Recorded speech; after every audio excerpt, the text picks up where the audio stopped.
Story time natin, bigyan ko kayo ng sample ngayon, no. 17 years old pa lang ako ay broken family na kami, no. Yung unang trabaho ko nga guys ay car wash boy. Kaya wala na sila sa malalim na dahilan guys, no. Nakakuha na ako. Wow! Hi guys, samahan niyo po pala kami sa simpleng buhay namin sa Japan. This is Airi, and this is Akira, and this is Mami Lita, and this is me, Makulis Vlog. Let's go! Hi guys, mapagpalang araw naman ng mga masisipag factory worker. Ayun, for today's video natin ay balak natin mag story time, no. Ano nga ba yung buhay ko sa Pilipinas nung nandun pa tayo. So, nasa ng tatay ko, nasa ng nanay ko, nasa ng kapatid ko, na story time tayo, no. Tay, si tatay, oh. Tayo, na-miss ka ng mga subscriber ko, tayo. Kumusta na si tatay? Yung bagong cellphone, bagong cellphone, oh. Naka-ano pa, pakita mo. Okay. yung cellphone mo. May case pa yan. May case, in-order pa namin yun sa Shein. Asan yung iba? Sumakay ng bus o ano? Boss. So guys, dahil naka-alas 5 nga pala tayo, no, ay may service bus tayo ngayon. Hindi tayo naglakad. So sasakay muna tayo ng service bus. Nag-aabang na sila dun, no? Okay, let's go. Mako, tamang gutom ka na ba? Ayun. Bakit? Nawa kaya Akira. May sakit daw siya guys. Kung mapapansin nyo guys, no? Ayan mga yan, no? Meron niya Pilipino, may Brazil, may mga nauna pa mga Nepal. Puro ibang lahi. Halos nakita na mga kasamahan natin sa trabaho. Yung Japanese guys ay kukunti lamang. Di tayo dadaan daily. Wag na. Busog na. Gastos yan, no? Pag napupunta tayo yan, gastos, eh. Ang biyahe natin guys is 5:36 na papuntang Omiya. So dadaan lang yan sa lugar natin. Yung iba guys, no, naka long sleeve na o nagja-jacket na kasi nga malamig na. Tayo lang yung nagtitiis ng lamig nga yung daw naka-jacket. lamig nga yun, no? Birthday pala ni Mami Lita sa October 2. Baka kumain na lang kami sa labas. Tapos October 4 namin gaganapin yung banding with October 4 yung share with blessing sa mga pinsanin at kamag-anak, no. Siyempre kasama niya inuman dun guys. So birthday niya October 2 kain. October 4 Saturday ang drinking time. October 2 ba mag live tayo o October 4? Bahala na guys, no. Pasikat pa lang si Haring Araw at ilang minutes ba biyahe na ito? Madalas 16 minutes, no. So dito tayo, elevator tayo kasi lilipat tayo dun sa kabila. Diyan si tatay, ayun si tatay Danilo, bilis dun, no. Ayun, no, nakupo na. Ang ganda ng pesto, isang poste. isang poste, Cho. Isang pesto yun, isang poste. Nagkatago sa isang poste. Sumama pa. Bagay, no. Leader nga pala yun, no, yung dalawa doon. Si tatay, interview natin. Tay, kamusta naman yung paggamit mo sa bago mong cellphone? Anong, okay, maganda naman ba yung Dami ng mga komodachi. Diba? Komodachi. Marami ka ng girlfriend. Si nanay, dito mo ba yun, no? Wala, sama. Usap pa to sa iyang boyfriend niya. Nag-usap sa boyfriend niya. Wow, talaga naman, pag marami lumalabas, patingin nga yung sinasabi mong marami lumalabas. Tingnan mo daw kung sino magkuhan. Pero ayaw mo ikuhan, madumi. Ang dami. Pagka marami lumalabas tayo, gano'n mo lang clear. Gano'n mo lang oo. Diba, wala rin yan. Titingnan natin kung sino mga ngalan. Jobilin. Pero pag gano'n, gano'n mo lang, gigilid mo lang yan. Okay na yan. Gandang cellphone mo tayo, no? As tingnan natin iba. Siya na magpa-friend. Ayan, confirm mo yan. May mga nag-aano sa'yo. Hindi ko alam. Sino pangalan niya? Babae mo na naman yata. Hintay, Sino pangalan? Jobilin, Rosel. Rosel, ito, Veronica, Glorb. Puro Amerikano, eh. Tay tayo dyan, tay. Sino ito? Veronica Glorb. Amerikana yan eh. Ito, ano mo to oh. Oh, ano? Oh, confirm mo, confirm. Pindot. Tapos na? Meron Hindi na? pa, hindi pa. Ayan pa oh. Okay na yan. Okay na pala yan. Sila Boki pala, sila Boki tsaka sila Ate Len, yung pinsa natin ay nauna na silang umalis, naglakad sila ng 4:30, hindi na nila inantay yung 5 no. Tayo kasi umabot tayo ng alas 5 guys, kaya nakasakay tayo ng service bus. Eto, sila 5:16 na train yung nasakyan nila, so tayo 5:36 na train na sasakyan natin. Touchdown na tayo dito sa pinakamalapit na train station sa amin. At kung mapapansin nyo nga guys, sa iba tayo dadaan dahil sasabayan natin si Mark, yung kapatid ni Mami Lita. Sabayan natin maglakad dito sa kabila. Siya nga pala guys, no? Muli akong kumatok sa inyong puso. Wala kasi tayong liker sa Facebook page, no? Sana naman po ay pakipollow rin yung Facebook page natin. Please, no? At siya nga pala, ang story time natin, bigyan ko kayo ng sample ngayon no. Alam nyo ba guys, nung 17 years old pa lang ako ay broken family na kami no. Hiwalay na yung nanay at tatay ko. So mamaya natin tuloy yung kwento no. So kain muna ni Mami Lita, hindi natin kung anong mga mauulam sa bahay. Tapos papasukin natin si Bunsong Irie. At siya nga pala si Akira hindi papasok kasi may sakit. Nakawa siguro kay Bunsoy, nakaraan si Bunsoy may lagnat, ngayon si Ate Akira naman tsaka si Mami Lita. Buti na lang hindi tayo tinatablan no. Tibay yung resistensya natin. Sana wag akong magkasakit no, kasi kailangan matibay tayong mga tatay. Ayun o, tignan mo. Tignan mo yung bell pepper, nagkaroon ng bunga ay ng bulaklak. Bakit naman nakaganyan? Yun nga, tumutumba nga siya, kaya nalagyan ko ng stick eh. Pero ano na siya oh. Wala ka ba nagdamo ka? Oo, ano bang gusto mong damo? Ayun, damo kang dahon. Dahon yan, hindi damo. Damo yung mga sabi mo, yung mga bubunutin. Binunot ko na. Mamaya bunutin ko iba. Ito nga ito. Ayan natin may mga bulaklak. So mamaya damputin doon natin yung mga halaman. Ayun no, mga bulaklak oh. Ayun na ba yung tubo niya? Oo, pero ayun no, may bunga na yan eh. Magbubunga yan. Bulaklak yan, tapos bunga. Ayun nga, baka wala na. Lamig na eh. So yun na mamaya guys, na habang nag-story time tayo, tanggalin natin mga daon-daon daw, sabi ni Mami Lita. Tingnan nyo yung kapitbahay natin guys oh. Sayote. Pumunta na rin dito sa atin. Ayun haba. Sabi niya kasi huwag daw putulin. Okay. Ay ko pagka umabot dito yan, tapos nagbunga dito sa tapat namin, sa akin yun, no? Diba? Ayan si atin da. Ay susi nga pala nasa akin. Ano yan? Order. Tignan nyo guys yung nag-deliver sa amin ng Yari oh. Tanda na, gamit niya bag lang no. Nilibot-libot niya sa lugar sa amin, tapos maghulog ng Yari sa mailbox. Yung ang Yari na yan galing sa City Hall.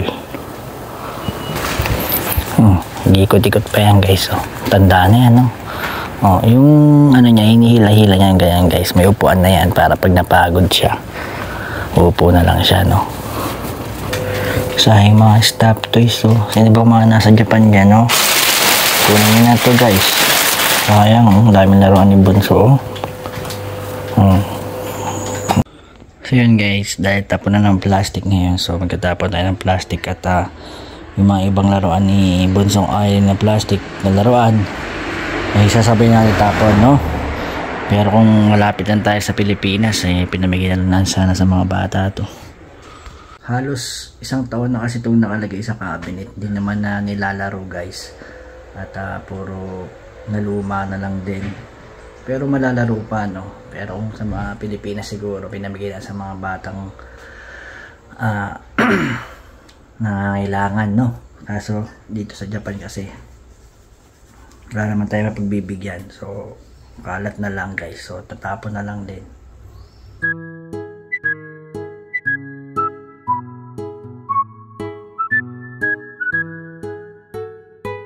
So yun guys no, hindi pa tayo kumakain at Yung mga box nga pala na pinaglagyan ng laruan, hiwalay ang tapon yan eh. Tuwing first week ng Sabado ng buwan, tsaka last week na Sabado. So kasabay siya ng pet bottle siya, ano, mga lata. So tapos na, kaya hindi mo na siya manatapon. So yung mga laruan na plastic, ayun ang itatapon natin, no. Alam nyo guys, no, na panghinayang na itapon yung mga ganitong bagay. Kasi sa Pilipinas, kapag ito pinamigay, siguradong kukunin, no. Dahil na yung mga bata, sabi ko nga kayo, yung mga batang nangangailangan, sayang talaga na i-donate na lang natin. Kasi dito guys, wala eh. Tignan nyo yung batang nagtatapon guys, doon, no. Tinitignan niya yung laruan kanina. Oh, tinitignan niya kung ano yung mga nandun eh. Makikita nila yan. Oh guys, so tignan niya yung bata guys, yung laman ng basurahan nila, may laruan din. Oh, nakita eh, nasa likod na ilalim. Oh, kita nyo guys, may mga laruan din, no. Ayun, oh. Sayang. Yan talaga guys, tapon lang talaga, wala, no choice. Oh, sila nagtapon din ng laruan. So yun guys, at 7 na ng umaga, damutin muna natin itong kamakalat habang mag-story time tayo, kasi nagluluto pa lang si Mami Lita ng pritong manok yata tsaka tinola guys, no. At nandito nga pala yung mga itatapon. So naka-ready lang dito sa labas to para pagka sapit ng Sabado na may tapunan ng mga ganito, diretso tapon na lang.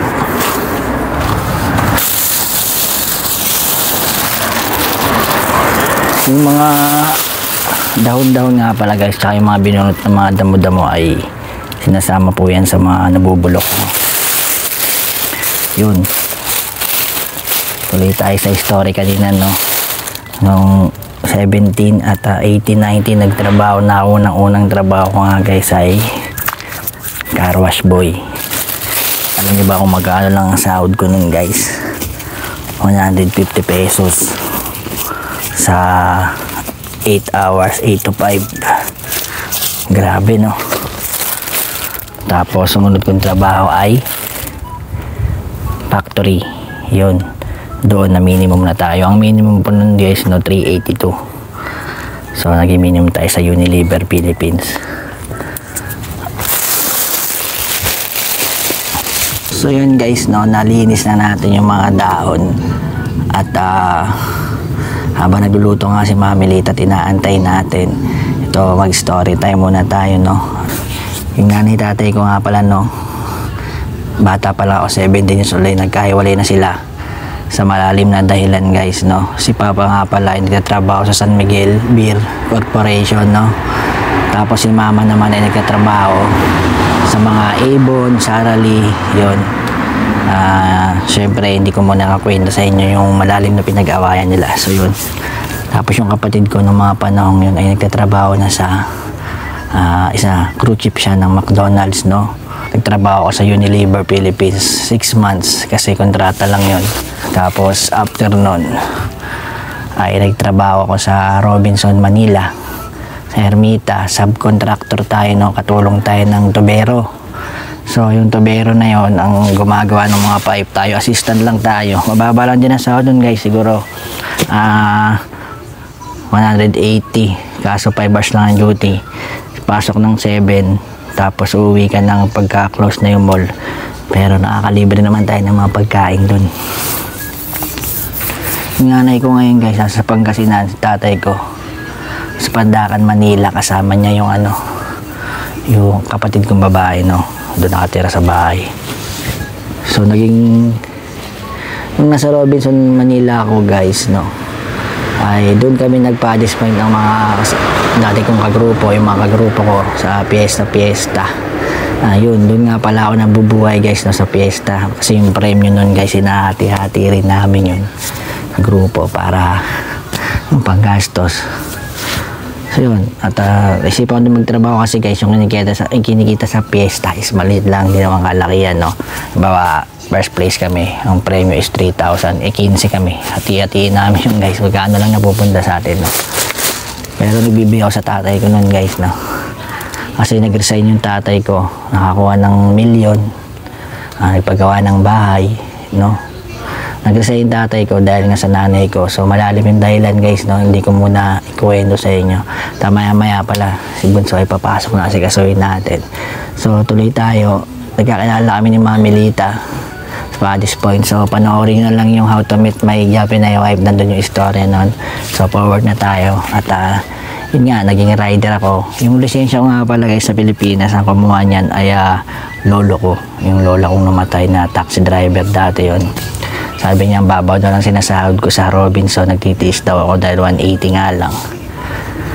Ginawa niya guys, binadgetan niya ako, kinuha niya ako ng lisensya, nilakad niya ako. At yun, nagka-lisensya ako. At yun na, simula na nagka-lisensya na ako guys, kumuha na ako ng motor. Ang unang motor ko guys ay Suzuki Smash, kung alam niyo yun. So yun ang una kong motor sa Pilipinas na hulugan. O, biruin nyo guys na 180 lang yung sinasahod ko sa Robinson araw-araw. 180 yung sahod ko noon. Sahod ko monthly siguro mga nasa 3,000 lang 3,000.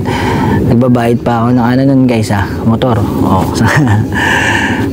pero okay lang naman kasi yung ate ko kasi ang gumagas sa pagkain no, kuryente. Kasi tatlo lang kami magkakasama sa bahay, si papa ako, yung kapatid kong pangaay na babae. So kaya minsan sa dance contest yan, nakakatulong din. Habang nagtatrabaho tayo, medyo sumisundot po tayo ng sayaw. Yung mga panahon na rin yun guys, no, yung nagpo-promotion din kami papuntang Japan na hindi rin natuloy. Yun din yung masakit kasi nag-requirements tayo doon, pera. Nangutang pa tayo sa mga kamag-anak sa Pangasinan para doon. Kaso hindi natuloy. So nung naging rider nga ako, ayan, kami na ni Mami Lita nung naging rider ako McDonald's, sa inyong picture guys. So ayan, tuloy-tuloy na yun guys, no, rider, Pizza Hut, Amber, Grab, hanggang sa 2018 yun guys, puro rider lang. 2018 yun nga, nalaman namin pupunta kami ng Japan. So yun, ay kasi kasuin namin si Bunso. Anong oras na. Yun ang kwento ng buhay ko guys, no? Ganun talaga. Kaya hindi ko masagot dati nun yung tanong na diploma o diskarte. Kasi sa buhay ko guys, ang nangyari ay puro diskarte. Kasi nga elementary graduate lang tayo guys Nag first year tayo ng 3 beses, 2 beses magkaibang school. Puro dropout guys kasi si papa nga ay mapera. May negosyo kasi nga nag-resign, nagnegosyo, may pera, iba tayo ng bahay. So ang feeling ko, mapera na kami noon, kaya puro tropa. Hingi na lang ako ng hingi ng pera sa tatay ko. Hindi ko alam na yun, mauubos din pala. Kaya nga, nagsisiyan ko rin yun guys, no? Hindi tayo nag-aaral, no? Diskarte diploma, ang ginawa ko na lang sa buhay ko ay diskarte. Yun. Trabaho kung saan-saan. Diskarte basta guys, ang hirap ikwento, pero yung pinagdaanan ko medyo parang butas din ng karayom, no? Hanggang sa nakilala natin si Mami Lita. Umayos yung trabaho, naging rider, dire-diretso, sumasahod tayo ng minimum. Yung mga tip, lalo na sa Pizza Hut, noon lakas kong mag-tip dyan. Yun, umahon-ahon, tapos si nanay nagpapadala pa ng pera sa amin noon. Kasi nag-live-in na nga kami ni Mami Lita. So sinasagot ni nanay yung ulam, kuryente. Kaya yung sahod ko guys, halos napupunta lang sa amin ni Mami Lita. Yun. Kaya nabibili rin namin mga gusto namin mga luho din, mga cellphone. Hanggang sa yun nga, na-aprobahan yung Japan nila na Nikkei Jin pala sila. So nagkasal kami noong 2013, so sama tayo. 2018 nga pala kami napunta ng Japan guys, no?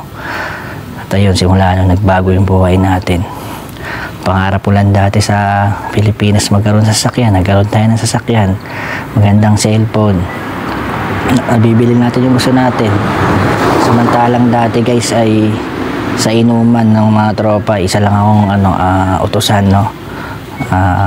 Taga-bili ng yelo, taga-bili ng pulutan, taga-bili ng alak nila. Dahil wala nga tayong pang share, manghihingi pa ako sa kapatid ko para lang may pang share, yosi, ganun. So biglang nagbago yung ikot ng mundo guys, no? Minsan talaga nasa ibabaw, minsan nasa ilalim. So pag nasa ibabaw ka na, huwag mong sayangin. Kumbaga pag nasa kama ka na, huwag ka na bumalik sa banig. Kaya pinipilit ko magsika para hindi mangyari sa mga bata yung mga ganun, no?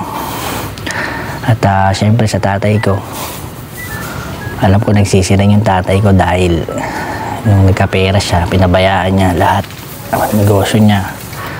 Napunta lang sa mga kung wala-wala sa wala, ganun, puro inom. Tapos yung nanay ko dumagdag pa sa problema ng tatay ko, kaya yun, kagulo-gulo kami. Ay, ang buhay, no? Buti na lang at nagbago yung ikot ng mundo. Sana guminawa yung buhay natin dito sa Japan at makatulong tayo sa pamilya natin doon, no? Yung nanay at tatay ko nga pala guys ay 60 plus na parehas, no? Yung kapatid ko matanda sa akin ng 4 na taon, babae. So yun guys, kasi ko sa'yo muna si Bunso. Pag may tanong kayo guys na iba, no? Comment down below lang po, no? At sagutin natin yung mga tanong ninyo. Thank you sa pakikinig sa aking munting kwento at ang buhay ko sa Pilipinas. Okay na siguro yan guys, no? Susunod naman natin linisin yung mga ibang dahon dyan. Yun guys, lumabas tayo ulit.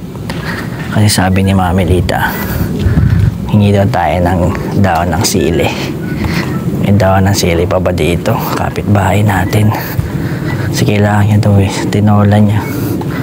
Yun, meron. Yun. Daon ng sili guys. Kailangan natin to. Pero bago yun guys, at meron nagpapa-shoutout, no? Hindi ko mabasa yung guys yung pangalan. So mayroong madaling basahin sa pangalan niya. So ano pa pangalan nito? Hirap basahin. Hese. Yun na lang yung Danny Matsunaga na lang, no? Shoutout po sa inyo, no? From Washington, no? God bless po sa inyo dyan. At meron pang isa guys, si Elaine Arpa 5059. Hi there, always watching your video. Shoutout from Riverside, California, USA. At meron pa tayong isa guys, si Robert Antang 8083, always watching your vlog. Pa-shoutout po Jen Antang from Montalban, Rizal. Shoutout po sa Montalban, Rizal, no? And God bless po sa inyo dyan. Katukin natin to si ate para makikita yung daw ng sili. Dito na lang sa bintana guys, ang kaya. Ate, pwede makingin daw ng sili? Hello? Hingi lang daw ng sili, te. Magtitinola lang. Ha? Okay lang? So yun, nakakaya naman. So, pinahintulutan na tayo papitas. So, pitas-pitas na. Dahon ng sili. Thank you, te, ha? Ayun. Basta tayo, guys. May mga sili din, no? May ampalaya pa, guys, oh. Pitas-pitas muna tayo, ha? Pwede na siguro to, guys. Te, thank you, te, ha? Yan. Bigyan ito kay Mami Lita para makakain tayo. 7:30 na guys. Papaliguan na natin si Bunsok Airi. Nakita nyo guys, maaraw. Pero malamig. Malamig yung hangin. Pala ng pananim ni ate. Sayote niya kumapal, no? So, yun. Kain muna tayo. Para mabusog kasi kayo na pa tayo nagugutom. Parang hindi napapagod, no guys? Oh. Tapos may pritong manok din si Mami Lita yata, no? Nangit, nakakuha na ako.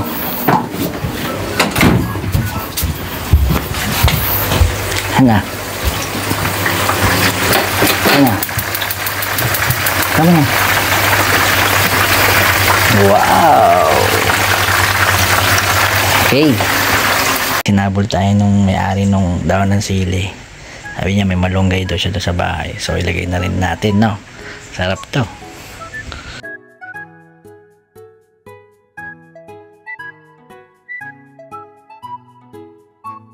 Tawagan natin yung school niya Kira, guys.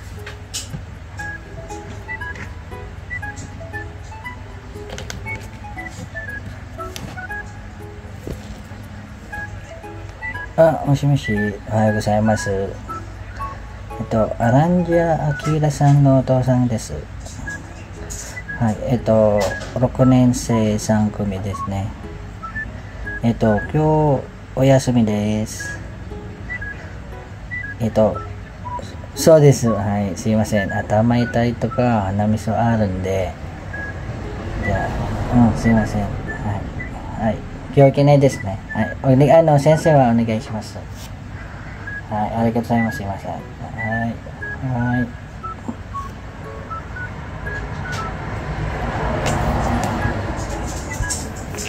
8:25 na guys, papasok na si Bunso. Si ate may sakit, kawawa naman, no. Kawawa. Yung Yakult mo, kunin mo yung Yakult mo. Doon sa lamesa. Ayan na yung bus mo. Wag na, halika na. Ayan na. Ayan na, pasok ka na. Bye bye.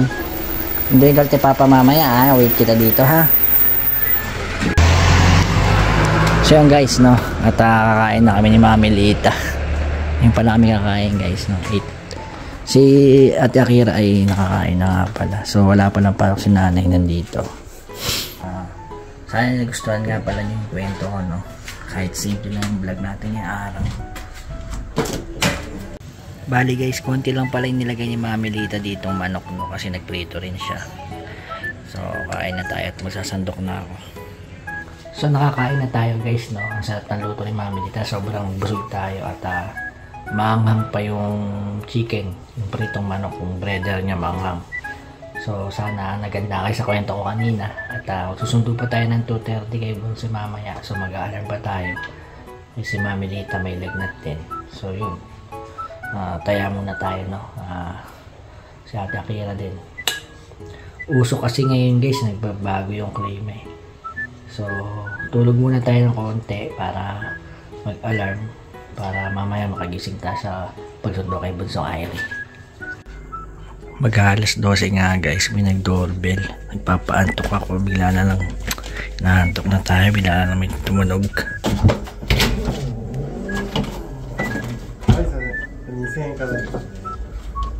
Kimi tayo na. Sign? 大丈夫です。大丈夫です。はい。